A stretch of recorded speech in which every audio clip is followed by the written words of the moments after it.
key for a cooperative's success is an educated cooperative leader. Cooperative members often are not willing to pay good compensation to the cooperative manager because they do not appreciate the key role of the manager in promoting the cooperative's growth. I am here to introduce you, step by step, to the role of a cooperative manager in managing a cooperative business. What is the cooperative's governing structure? What is the executive body of a cooperative society? What are the main responsibilities of a cooperative manager within the specifics of a cooperative society? What are the skills, abilities, and character qualities required of a cooperative manager? What is the role of the cooperative manager in promoting the development of the cooperative? It's time to find out the answers to all of these questions. The general meeting of the members is the highest public administration body in the governance structure of the cooperative society. At the general meeting, each member of the company, regardless of the number of shares that he owns, has one vote. Members should be convened at least once a year. The general meeting of members is entitled to make decisions regardless of the number of members present, unless the statutes provide otherwise, as well as adhere to the strict conditions for convening the general meeting as prescribed by law.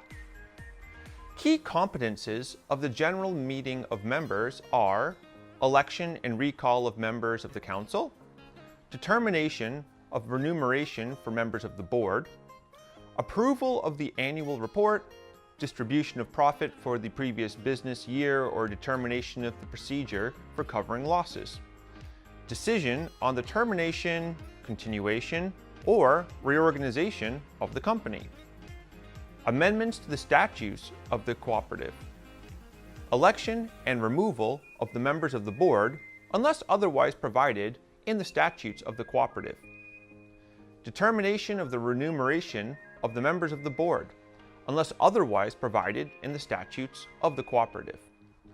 The council is a public oversight body that represents the members' interests between the general meetings of members and monitors the work of the board. It should be noted that the council is not a mandatory governing body in a cooperative society. The main task of the council is to constantly monitor the activities of the board and ensure that the cooperative society acts in accordance within the law, the statutes of the cooperative society, and the decisions of the general meeting of members. The general meeting of members may appoint one or more auditors for the internal audit of the financial and economic activities of the company. The internal auditor performs audits of public property and financial resources and verifies economic activity. They give an opinion on the budget of the company, they evaluate the accounting and record-keeping work of the company, and make recommendations for improving the company's financial and economic performance. The board is the executive body of the company that manages and represents the company. The board manages the property of the company and handles its assets in accordance with laws, statutes, and decisions of the general meeting of members. A cooperative is not only focused on products, services, or technology, but especially in people. Cooperatives need not only to run, but also to lead. That is, to motivate, influence, be representative, and inspire their human resources. Leadership is a competition of directors focused on human resources. If you want to build a ship, do not begin by cutting the wood and distributing the work, but first you must know how to evoke in men the longing for the free and open sea. The requirements for any social economy leader are exploratory and exploitative capacity for knowledge, being surrounded by competent work teams, an orientation towards objectives and quality, working wisely and working hard, working with employees and entrusting them with responsibility rather than just giving orders. You should not always be in the center of attention. The leader is more like the frame of painting that highlights the talents and contributions of their people in their work.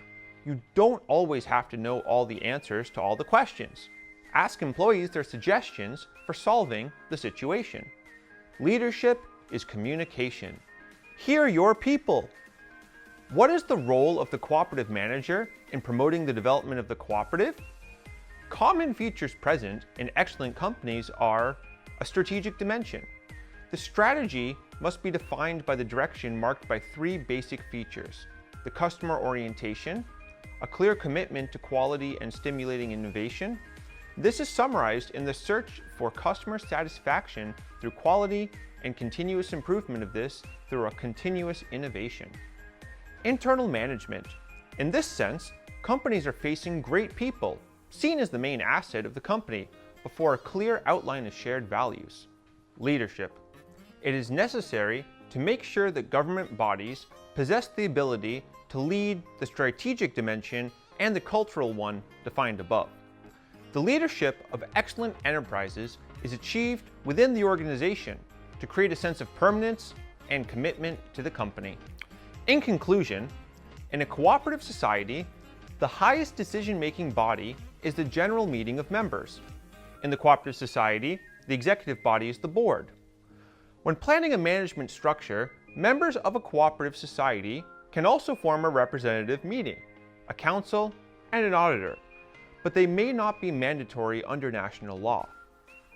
The manager and their ability to be a leader play an important role in promoting the development of a cooperative. Business success is not just about products, services, or technology, but also about people. Businesses need not only to exist, but also to manage. That is, the manager must also be able to motivate, influence, guide, and inspire their human resources. Now here's some questions for discussion. First of all, what are the challenges facing cooperative managers when performing their duties? Second, in what ways can a leader of a cooperative promote the development of a cooperative? And finally, what are the essential skills of a cooperative manager?